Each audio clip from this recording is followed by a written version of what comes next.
It's your attitude. Your attitude is killing. Your attitude is keep making them doors close. You know why?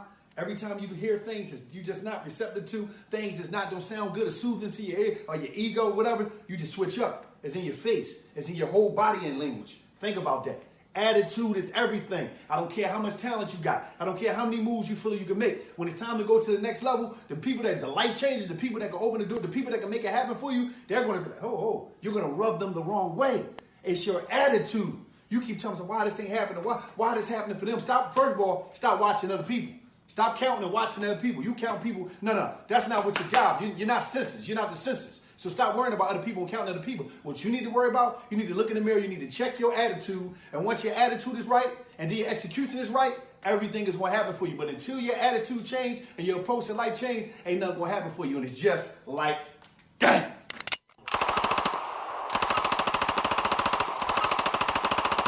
Fire in the hole!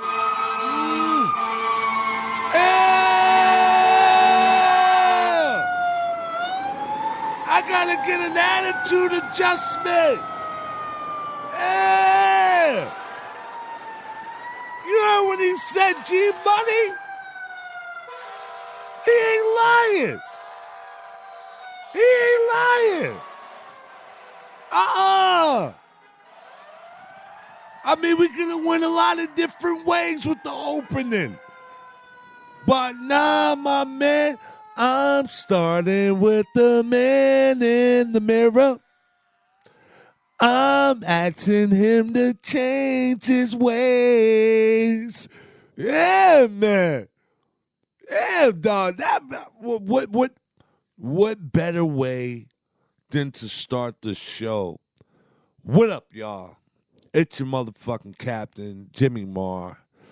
I'm here with my motherfucking 10-star general, man. The one and only G motherfucking Money, man. What's going on, Jim? We alive, man. We alive, you know? I can't believe we get this podcast out. It's like fucking, it's Wednesday morning. Yep.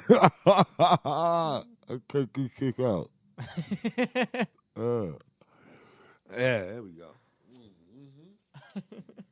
Feel like I'm about to eat some pussy, nigga, when I take those shits out. Nigga. It's the only time I really take them out. Except for when I'm about to talk to these people. You know? Shit, man. Well, we're here. It's like, you know, it's no more. All that other shit is out the door, dog. It's like, at this point now, like, the people are really starting to know who I am. Yeah. Okay? And I have to, I at this point, bro, I'm not afraid. I'm not afraid, man, of exposing, you know, that vulnerability that I have and who I am. And, you know, they say everything happens for a reason. And, you know, that day, I didn't see why that shit was happening. I just was feeling really horrible after the math. You know, the aftermath was just, even after Lou hugged and I hugged, kissed, made up, cried, and all that shit, I just still felt horrible inside, just as a human being, you know? But before I even get into that, I want to take this time on, you know, our show over here at Fire in the Hole to apologize to all the guys' digital subscribers that happened to be present at that time, and for me jerking your wreck. You know, like, I know, like, this is what you guys, that's what the fuck y'all live for, man. You know, y'all can't wait for y'all the next week to come so y'all can get back into the swing of shit that y'all love, y'all avatars, the shit that y'all into. And, you know, I took that from y'all, and that I'm not playing victim or none of that shit here, man. That was not cool, and I felt bad about that because a lot of the Real Ass Do podcast and Legion to Skank, their family, became our family. You understand what I'm saying? You know what I mean when I say that, G Money? Yeah, definitely. And I don't want people thinking that I'm ungrateful or I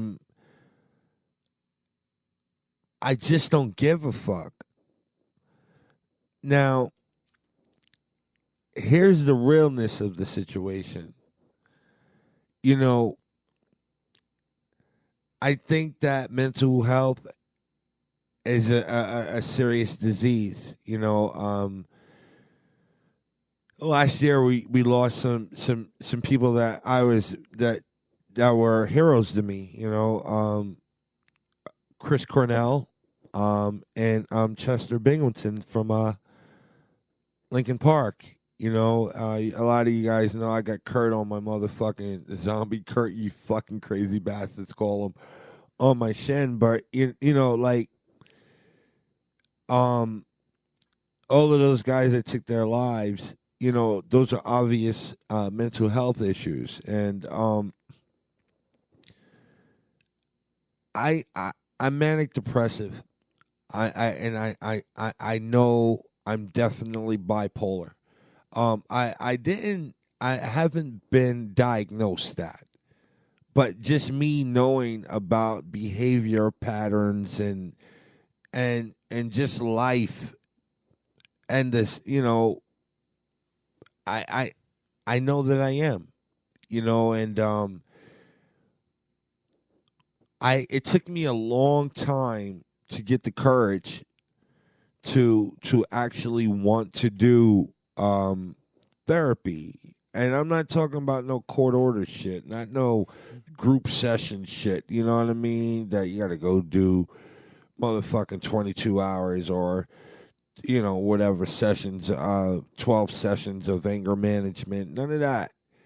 Like, to have the courage to want to go and find a doctor and to expose, those dark internal secrets that, you've layered over and over and over and over again in hopes that no one ever will find, or there would ever be a reason for you to resurrect those demons in any way, form, or fashion. And I have a very interesting doctor. Guys, I've always been I've always been a bullshitter. I know how to bullshit around some shit and get in the mix and bullshit my way out of anything. Nah, not with this doctor. Not with this motherfucker here, dog. I had a very, very, very intense session. Okay, today's this Wednesday. What's today's date? The 31st. The 30th, I think. The 30th. All right. No, 31st. Yeah. It is the 31st. All right. Yeah, I'm not that crazy. This will be my third session attending therapy. And what I know is this isn't no fix, no quick fix. Like, man, listen, I give y'all motherfuckers fucking gems from my life and struggles and shit that I've been through to formulate some sort of perspective so you guys can identify with that, we're all going through this shit like together. We're experiencing this shit in life together. Like, no one's exempt. I mean, we can sit around in front and be comfortably confused and act like shit ain't really happening when it's happening. But motherfuck that. It's happening. And it's happening in real time. I'm not running from none of that shit. I just want people to really get to know who the fuck I really am.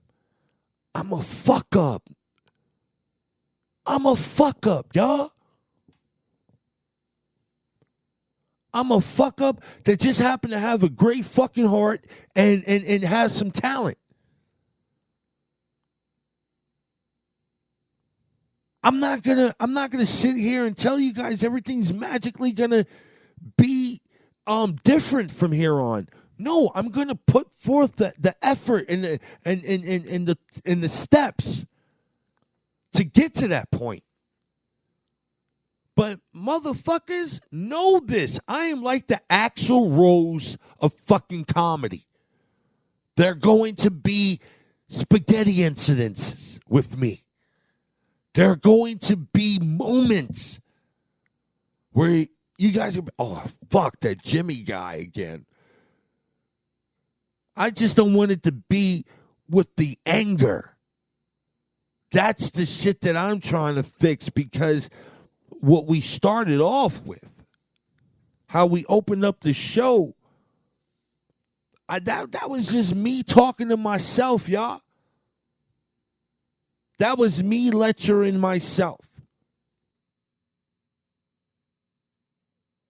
And I wanted y'all to hear that.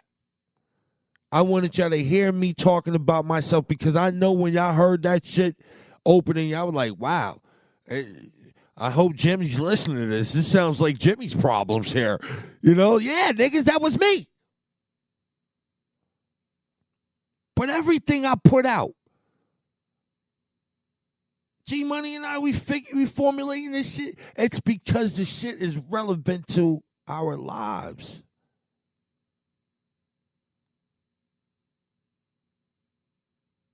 Now I'm going to this. I wanted to tell y'all about my doctor, man. When I was telling y'all I'm a bullshitter, like when I went in there, right? My older brother, he's paying. I didn't know. Like I just keep tripping about this. Like $200 just to sit down and kick it with a motherfucker for an hour, bro. That's just crazy to me. And my brother really believing in me. Shout out to Apache Security down in Atlanta. Shout out to my brother Lamont, my older brother. He really putting his money where his belief is. And I know a lot of you guys listen to the Real Ass podcast. The one when Lewis and I kind of just sat down and had the one-on-one, and you hear that Lou and I talk about how I was actively trying to get, I seen the change in him. I'm watching the progress, and I'm watching this new Lou, and it's actually inspirational. I can honestly sit back and I can say that I'm inspired by that, because that's where I want to get, because that's what a lot of, our family members over at Fire in a Hole, the firing squad, on Twitter, a lot of those guys really, really, really believe in me, man. And just, when they call and y'all know who y'all are. Angelo cut his fucking his finger off. Yeah, dude. you told me that he's at work, right? He's yeah, and I just happened to text him out of nowhere, and he was like, "Dude," he texted and sent me a fucking picture. I was like, "Oh my fucking god!" But he's in the hospital, sitting down, and still texting me back. How fucking awesome is he? You know what I mean? But. Yeah, but you guys, you know who you are. our boy Pobo. Our boy Jody from the Po Boys podcast. Yeah, I love those. I love that. I can't wait for that episode to drop, Yeah, man. it should be either if not next week, then the week after, I think. It was just a dope. It was just a really dope one, man. You know what I mean? But you know, and I'm just saying the personal phone calls, and just the you can tell. This is why I don't give up on humanity, and why I'm constantly advocating for a better world, because people are still fucking dope. People are still fucking awesome. And it's easy to get behind a keyboard and talk craziness. But you know what I saw on Twitter with that whole thing with Lou and I and me blowing up and having that moment, carrying on my therapy session to that moment. What was crazy is that people understood, wait a moment, this is some real shit going on. This guy's got some real shit going on in his heart. And I don't think if I was extremely honest and willing to open up in that way and remove that layer from my heart, so the family can honestly see that I am them, you know what I'm saying, like, and they are me. Like, this isn't a trick, this isn't no gimmick. Like, yeah, dog, like, the Matrix may put me in a certain kind of light, but man, I'm trying to figure this shit out day by day. Like, my doctor, dog, like, when I first initially went, we talked about a whole bunch of shit. And I intentionally did that on purpose, y'all. And I was saying this on the Real Ass podcast. Like, I wanted just to peep, like, your therapist is serious. They serious about that money, and they serious about their business. Because I'm thinking I'm about to go in there and bullshit around, do this shit for like a month or two, and then I'm all, whatever, I'm cured, right? I'm being honest with y'all. So I go up in that bitch, and I talk to this motherfucker about all this other shit, right? And then I drop quick bullshit, passively, like passing by kind of things on the stuff that's really troubling me. Okay?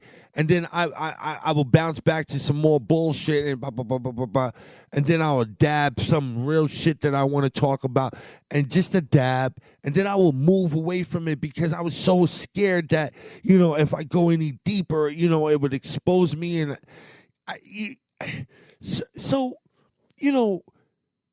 I'm thinking I'm doing a great job, right? Y'all, I'm thinking I'm doing a great job.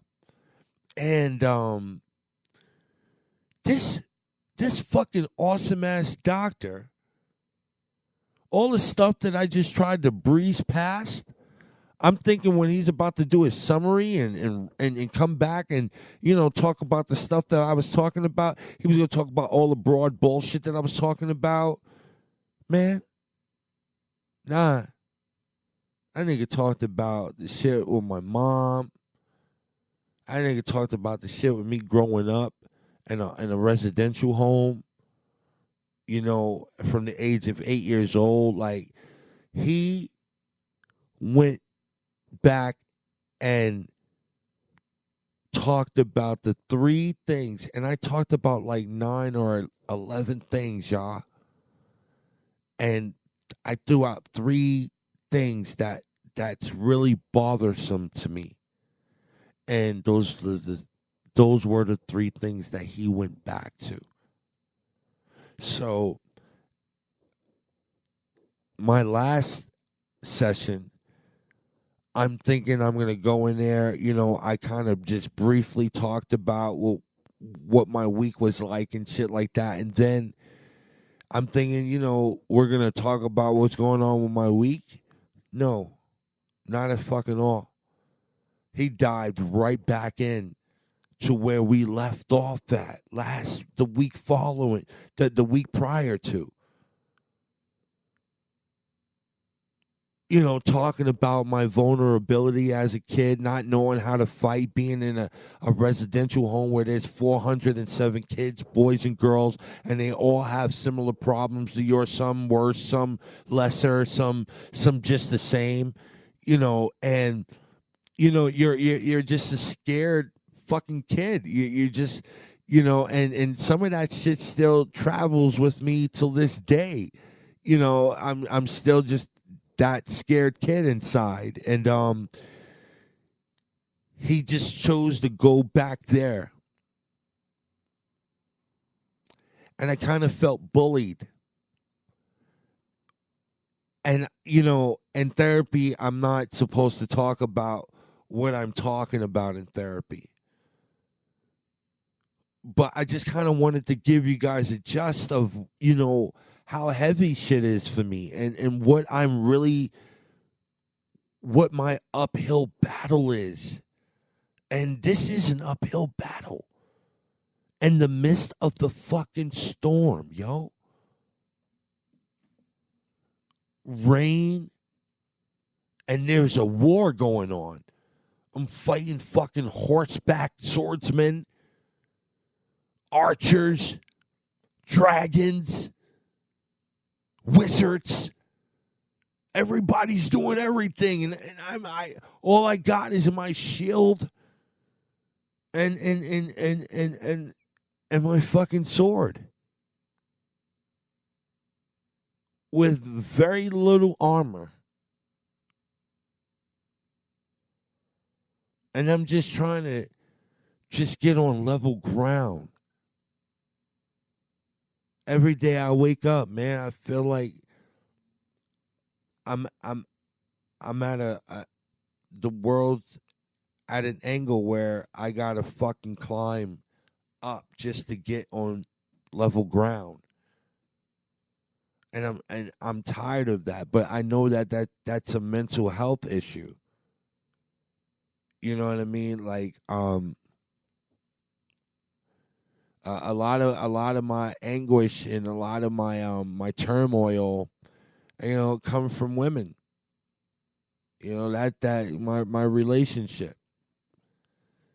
It's on, it's off. It's on, it's off. Sometimes she want to love me, sometimes she doesn't. And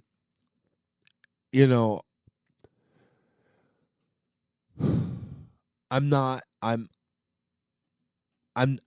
perfect, man. I've been in situations where I put myself out there, where I'm hurting her for sharing myself or entertaining another, like, and I've spoken about this with you guys before, how I feel about the matrimony of man and woman, and that communion, and how marriage is a policy that's been implicated into society. And and I'm not saying that it's a bad implication, because it's a implication of discipline in a way, form of fashion, if you will. But to me, it's a policy that's been implicated against the will of human nature. Like, yo, man, sometimes, dog, when I was out there, nigga, fucking these bitches, and then I make my way home, nigga, I used to be sad. And I don't know why I was sad, because a moment ago, this bitch doing all kind of crazy shit. Swallowing my nut, dick, balls, ass deep in her cornhole, balloon knot love, extra crazy. Letting me bust on the brim of the nostrils, all kind of wild shit. I'm in the moment. And in that moment, I cannot recognize the forthcoming of this anguish that's headed my way. And I want y'all to understand something. This is not even with her finding out about nothing. It's just in me. So, you know, I'm fighting crazy demons, bro. I'm fighting crazy demons. You know, Russell Brand, people used to laugh and joke, and I was one of those people that used to laugh at him when he said that he was a sex addict. Nigga, I think I might be a sex addict. I love the fuck. Every day. I love to release the fluids that keep my spinal cord strong. I love to release that every day. I like to go spineless every day.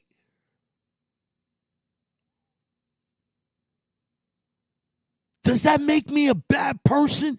And you know what's crazy? I'm approaching the age where that shit's about to decline. So I think I'm really going extra hard now. I'm like, nigga, finish strong, Jim. Finish strong. You ever see a nigga that be running, and at the end of the motherfucking run, you get two type of people. Two type of people. Nigga that just go keep it basic and lollygag it to the finish line, or a motherfucker that's go push himself.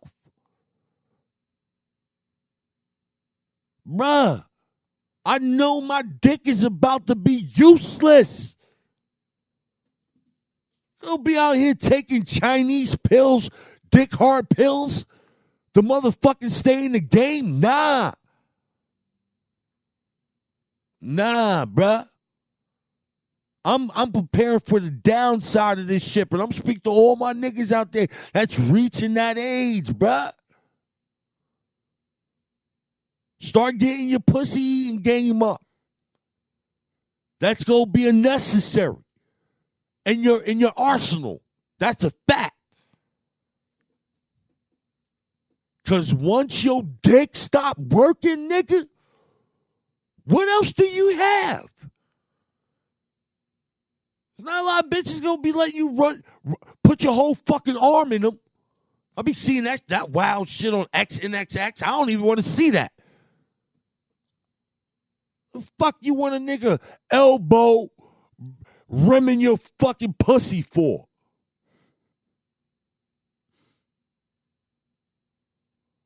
So start getting your shit together, man.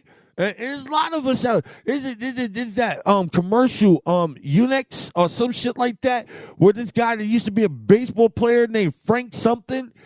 Oh, Frank Thomas? Yeah, that guy. You know what I'm talking about? Yeah, like it's called like Nugenics or something. It's called Yeah. That nigga looked like a Clado, Fantastic Four figure. The shit that turns into the bricks. What's it called? The Thing? Yeah, that's what that nigga looked like. Real Clado-y. Oh man, son. But you know, y'all gotta get that shit together. But I really think right now, knowing that I'm heading into that place, I'm really out here going extra hard, giving out this girth. And giving out this girth, bro. Let me tell you something, man. It's an emotional toll.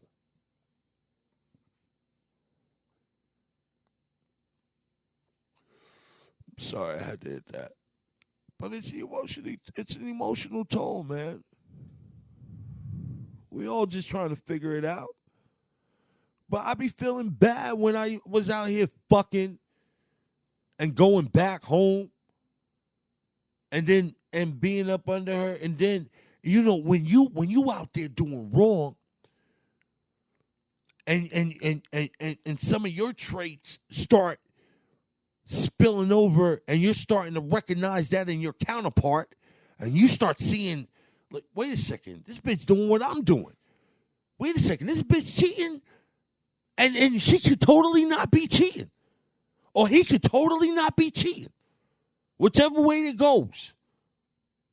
But because you out here being foul, the speculation of them being foul is more real because of the negative actions that you're out here committing. And I'm only telling y'all that shit from personal experience, man. Oh yeah, man. Yeah, y'all. This is what it is. Y'all, at the end of the day, I think the best thing for y'all to have happen was for that blow up for Luis Gomez and I, my little brother and I, Luis J. Gomez, to have that moment, that blow up moment, because it opened up your eyes to me. Okay, and it's really made me open up, and there's no going back now. I mean, I was always keeping it 100 with y'all. It's just like when you just start dating a chick for the first time. You know what I mean? Like, you don't want to fart around her. You don't want to burp. Well, I don't give a fuck. I do all that shit. I need to know if she like me now. I take shits at bitches' cribs on the first day. Bitch, dog, one time, I told this before. One time a bitch invited me over to her crib, studio apartment, man. Window, door. That's it. Window, door. Nigga, I had a shawarma sitting in me from a day before. Got up in her crib, nigga. Unloaded. When I walked out the door, that bitch had the door and the window open, and I'm thinking she just aired the crib out. The bitch had the door open for me to leave. Yep. I don't give a fuck. But at least we didn't waste each other's time. We knew who liked who and who wasn't feeling who. Shit, I don't give a fuck. I'm gonna really be me, and I'm gonna be telling y'all some more intimate shit about me, man. Like Grand Wyndham. That's where I grew up at, y'all. You know what I mean? It's a residential home in Westchester. For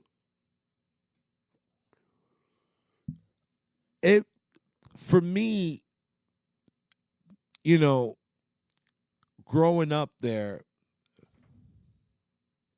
my mom's out here fucking with the drugs, street life, fucking with niggas that's abusive. That's always been her life. All the niggas that she's ever been with were toxic on some level. And it used to hurt me, a lot that she was choosing these men, not just over me, but over my little sister, Shahara, over my big sister, Selena, and Lamont. Like, you chose the streets and drugs and these bullshit ass niggas that's nowhere to be to be here now to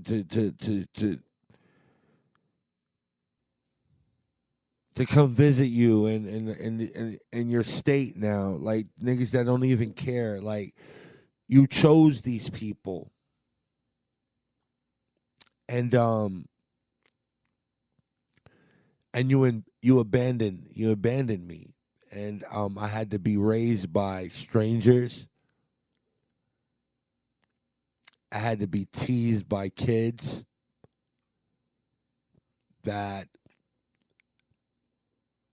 shouldn't have been teasing me because they were living the same horror that I was living. But, kids are cruel. We're cruel. When our innocence are taken from us as kids,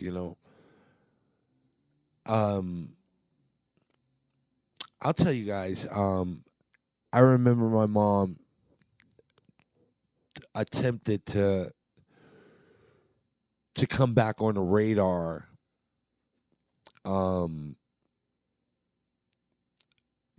just randomly one day, like she came to visit Grand Wyndham with one of her toxic ass boyfriends, who I ended up, when I came home, to live with her.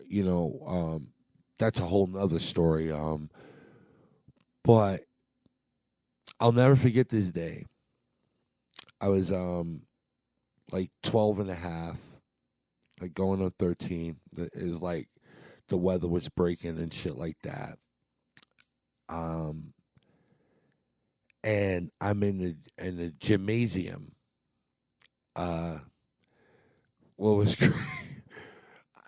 I remember this day. I remember this day because this day I shot 9 3-pointers in a row. And Eric Alfieri was defensing me, okay? And I told Eric Alfieri, if I make another 3-pointer, I'm gonna spit in your face. And Eric Alfieri said, "No, you're not.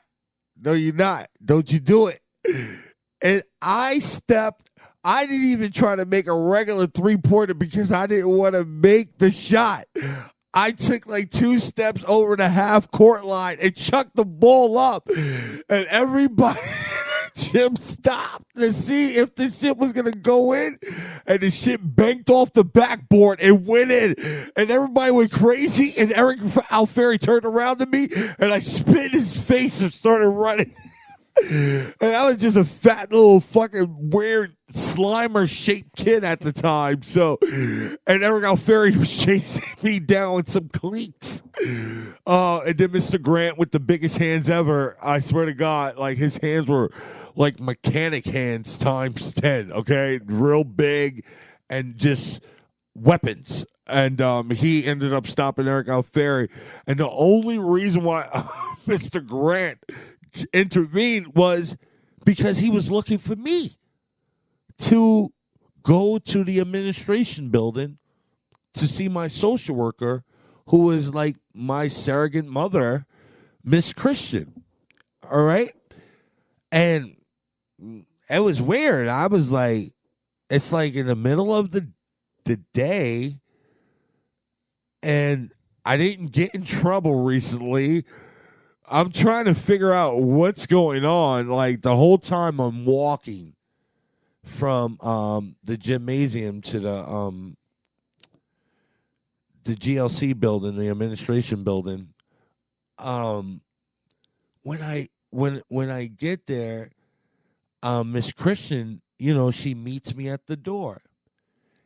And she starts prepping me like, there's a surprise for you. I want you to, get ready because I know this is going to be really big, and I just want you to just brace yourself. And she's trying to coach me, and I don't understand what the fuck she's coaching me for. And then I'm thinking, you know what? Maybe it's a visit, because the Salvation Army used to bring my brother and sisters to the Graham, or they would bring me to a facility where I can visit them. And when we walked towards the back, I heard a voice. And I, just talking before we even got in the office. And this like overwhelming feeling came over me. And I was just like, no, it can't be. I haven't seen my mom since I was 9 years old. I haven't seen my mom. So what? this would be crazy. And I go inside the social service office, Miss Christian's office, and there's my mom and her boyfriend, Vic, alcoholic, drug abusive, just an all around fucking loser, man. And I'm I'm looking at my mom and she's like, "Come here, Jim," and I now I just want to take a moment, right, real quick, and I just kind of want you guys to understand, you know, the Christmases and the birthdays and the Thanksgivings, the time of year where shit matters the most. That's why these time of years for me to these days up until this point are just the worst times for me. It's really, like I just want to get through the holidays. I don't want them to be in existence. But then I find being happy, seeing other people being happy for the holidays, So, all this time as a kid, I always used to be, I would always pray and I would always be like, my mom, if she was to come and she was to show up and this would be awesome. This would mean everything, And then, I would hear like my brother would have seen her or something like that, or but he had to go from his group home to go see her, like to see if she still lived in the same neighborhood and all of that shit. So when we knew that she was still alive, and so but as a kid, I always wanted my mom. I always wanted her. I always wanted to for her to be. I just wanted to get that kind of love, and when she's there, finally, in my face for the first time in years, I'm just like, I don't really know. I'll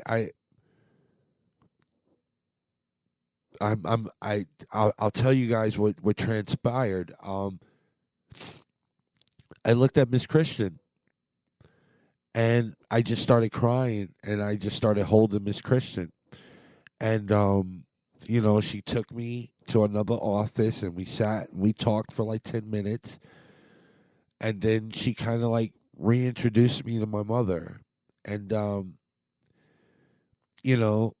hung out with my mom for like an hour, because her boyfriend, he wanted to get going. And it was a weird exchange, but to me, that was proof of life. One, because there were times when I didn't think my mom was still alive, and like, so who would we go to once we leave the residential the system? Who do we go to? Like, because there was no signs of life from her, like that. So, and the to see that she made the attempt, but as a kid, you don't really understand that.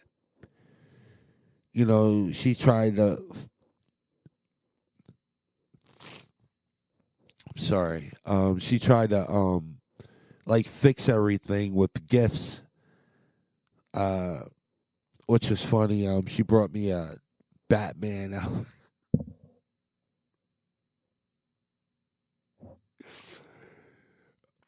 a Batman outfit. This is when the first Batman was out, you know, with Jack Nicholson and shit like that. And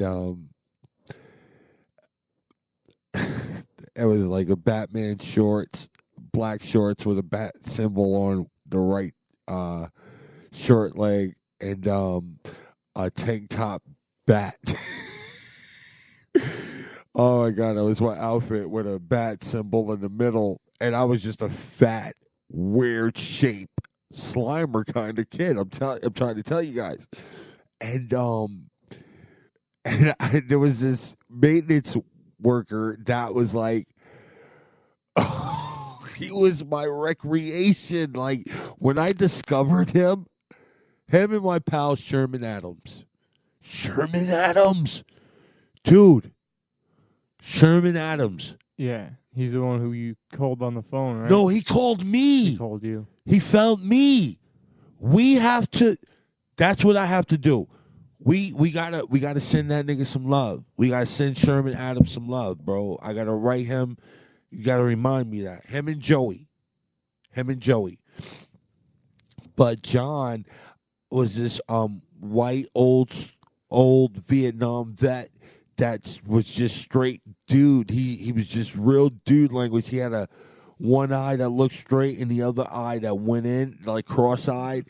And he'd be like, hey, man, listen, I don't got time for you and your shit today. So either you move out the way or I'm going to put my fucking boots in your chest. Like, this is how John was talking to fucking 9, 10, 11. And like, yo, dude, he didn't care. But he was one of my favorites, and I always used to harass him. Like one day with my Batman outfit and Chinese slippers, I was throwing rocks behind the maintenance building at the maintenance bed with some of my buddies, Sherman Adams, Lawrence Carroll, and I think Eugene Mitchell, but he didn't want none of that. He was just hanging out with us. And I'm throwing rocks, and John... You ever hear a rock hit something really stern and quick and look at the crowd of people that's around it and they all duck like somebody's shooting and shit? And John turned around and was like, oh, I see him. Hey, you, fat man. Hey, yeah. And it was at the bottom of a hill he at, and he just started charging up a fucking hill with these boots on, like your boots, see, buddy, steel toe boots, with those shits on and the blue outfit running up there, and I'm trying to run, but I'm dying laughing. You ever try to run and laugh at the same time? It's impossible. It's fucking impossible, man. But I got away that day. I did. But I just want to kind of get back to the, my mom and stuff like that. So to see her make that attempt, and I understand, now, being older, what the gifts and things were for, like, I get that now. And as a kid, it's some sort of validation, that she still loves you, she still cares for you, Look what my mom brought me, and like that whole thing. But what I also saw was she was still choosing her boyfriends over her kids, because it was him that was rushing her. Like, dude, I haven't seen my mom in over, like, 4 years. Like, why are you rushing this? But, when you want to get back to that fucking pipe, bro, and you're not understanding to what's going on and what's happening, it can you can get lost in it. So now I have empathy for him. I understand, like what vices are in people's lives. It's not. I just want you to know your vice doesn't have to be your handicap. And I don't want to just say it to you guys. I want to live it, and I want to show you guys. I want to be that comeback story for you. I want to be that reference story for you guys. Like, yo, my man, because let me tell y'all something. You know I really fuck with y'all. If I tell y'all to call me 917-792-1593, I mean that shit. And I'm really your homie. I'm really your homie, man. Like, I fuck with you. If you want some real shit, I'm on some real shit right back with you. I told you, I don't believe in fame and celebrity and fans and all that weirdo shit. I want that exchange. Your vice doesn't have to be your handicap. And I'm going to show you guys. I'm not looking for no one's approval. I do want you to understand that. Approval, I'm searching for self-validation. And I don't mean to shit on any of y'all to say that. But that's where I have to get before I can fully start giving that. So I really hope that y'all understand that. But it's in my heart while I'm climbing to pull others. It's in my heart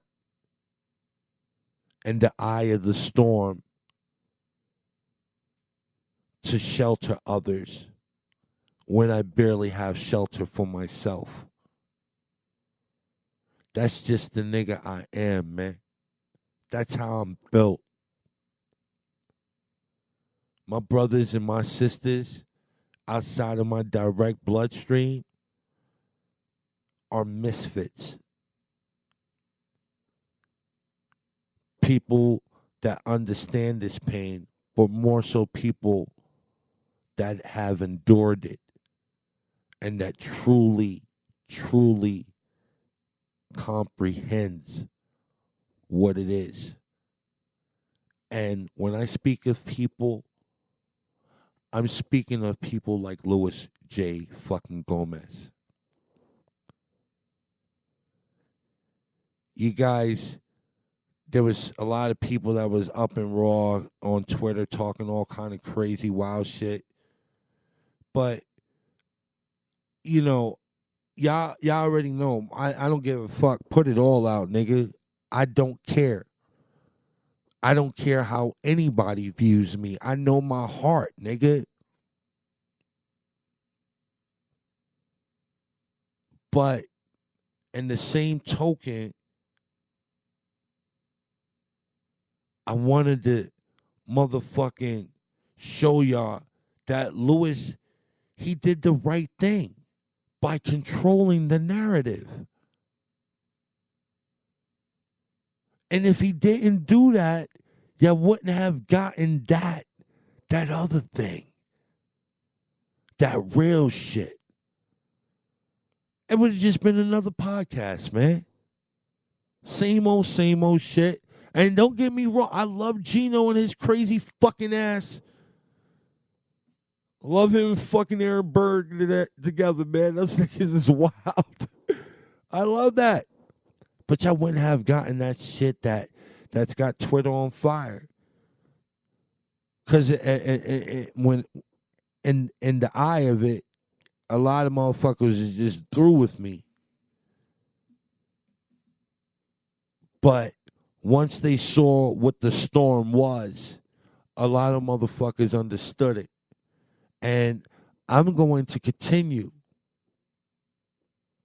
to give y'all this piece of me. Give y'all this real shit, man. If you guys want to hear more about my childhood and the shit that's got me in this place that I'm in, man, and constantly trying to get out and knowing that there is a way out because I see light at the end of the tunnel. I know that there's light at the end of the tunnel. Even when I can't see it, I just feel it. I just feel it, man. But when my mom came back into my life, I was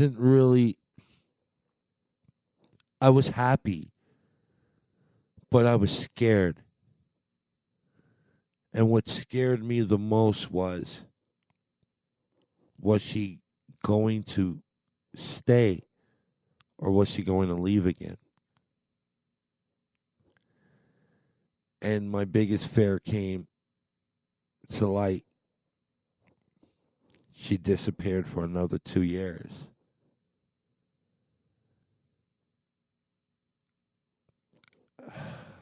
You know,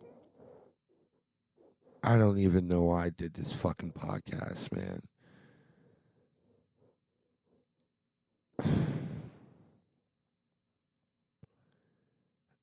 I put a lot out. I put a lot out. I put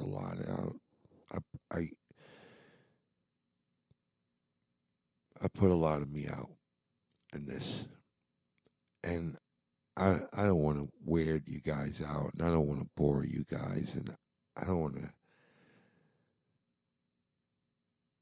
You got your own fucked up stories. Like, you guys aren't here to hear more fucked up stories, and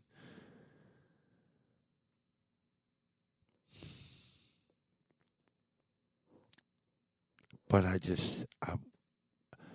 I want to talk about this stuff now, man. Because that's where I am.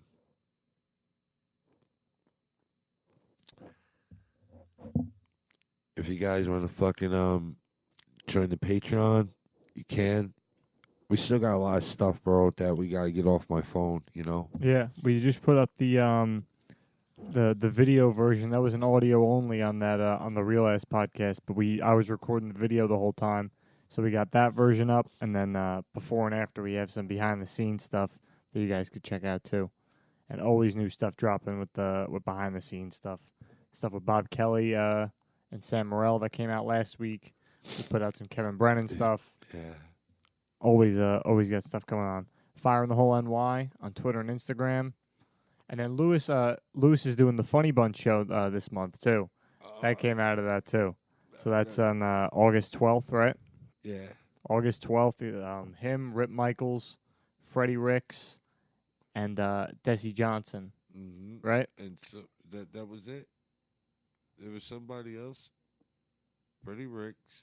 And Barry Ribs. Barry fucking Ribs. Oh shit! I know. Yes, Barry that's gonna be a fun one. Yeah, this show's gonna be fun. August 12th at Westside Comedy Club. Oh my god, I cried again all through this fucking podcast. These niggas gonna really be getting at me. Yo, nigga, I can't help it, bro. You know, like that.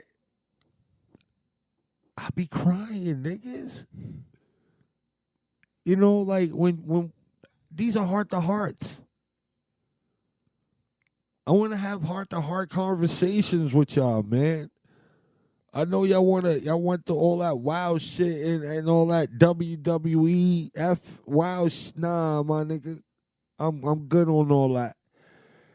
If y'all niggas want some authentic shit, some real, honest, from the heart, you know, then come fuck with us over here at Fire in the Hole, man. You know, we take donations too, not just Kevin. You know, make sure y'all support the MLC motherfucking podcast, man. You know, my man out here, he need that Patreon. He got family and shit like that, you know. So do the right thing, man. You know, y'all already know, man. Motherfucking next year, Lewis and I are gonna fight. Yeah, we're gonna do this shit, bro. You know, I know I gotta take that nigga out in the first round. if I don't take him out in the first round, it's gonna be trouble in paradise, my nigga. I think Lewis be using steroids too. Yeah, that's right. I'm gonna take 10 blue chews before the match. Oh yeah, oh fucking yeah. Hey yo, man. Listen, guys. Fuck with us, man. If y'all wanna mail us any artwork or anything like that, we got a PO box that we be fucking with, and you know, oh, pass me that. I want to show Odyssey something, nigga. I want to show Odyssey something. Okay.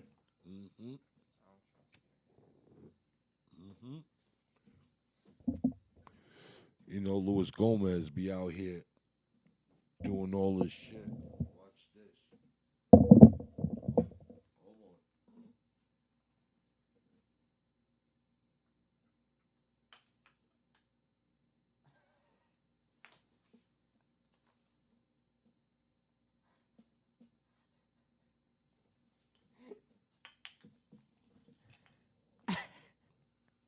That was good. All right. Yeah, nigga. So I'm just letting Lewis know you ain't the only one out here, nigga. This is gonna be part of my training for my MMA match. I just want to shout out all the support on Twitter. Behind my meltdown last week, and just riding out, not giving up on me, and firing a hole over here. We really appreciate you guys, man. We really appreciate you guys. I just want to say real shit from the heart and be loved for it. And with that being said, Mommy, I love you.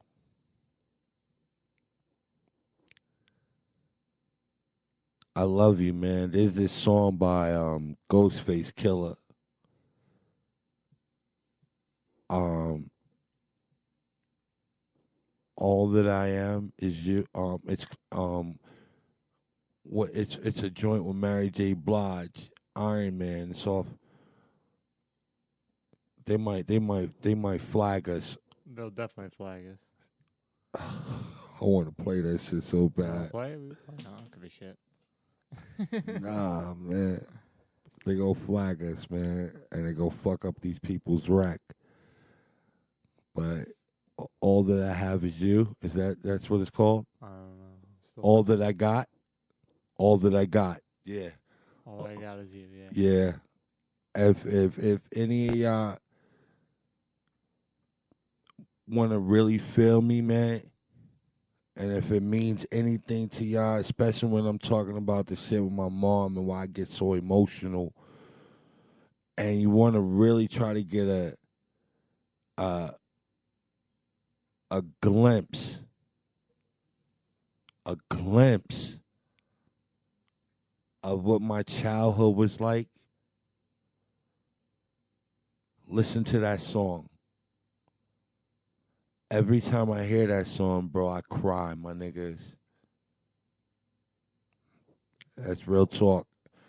Every time I see Tony Starks, every time I see Ghostface Killer, and I've only seen him 2 times in my life, but I always said the same thing. Yo, Ghost, my name is Jimmy Martinez, man. And thank you for all that I got. And I walk away. And I hope that you guys go and listen to this song after this episode, man. Google it. And that's really my story, dog. Like, it's really... My dad did bounce, but after he bounced, like a couple years later, he died of a heart attack at the age of 33. All right, man. I've said enough. Crucify me for it later. It's your captain signing off with your 10-star General G Money. Is there anything you want to say, G Money? No, not really. Maybe you might want to tell them where they can mail their stuff okay. at. P.O. Box 3553, New York, New York 10027. You could double down like a commercial. P.O. Box 3553, New York, New York 10027. All right, y'all.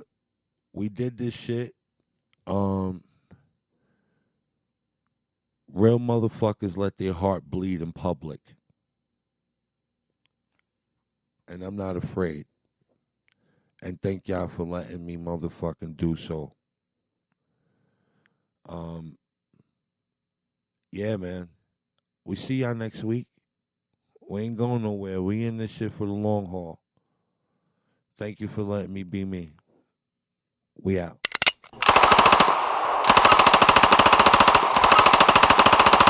Fire in the hole!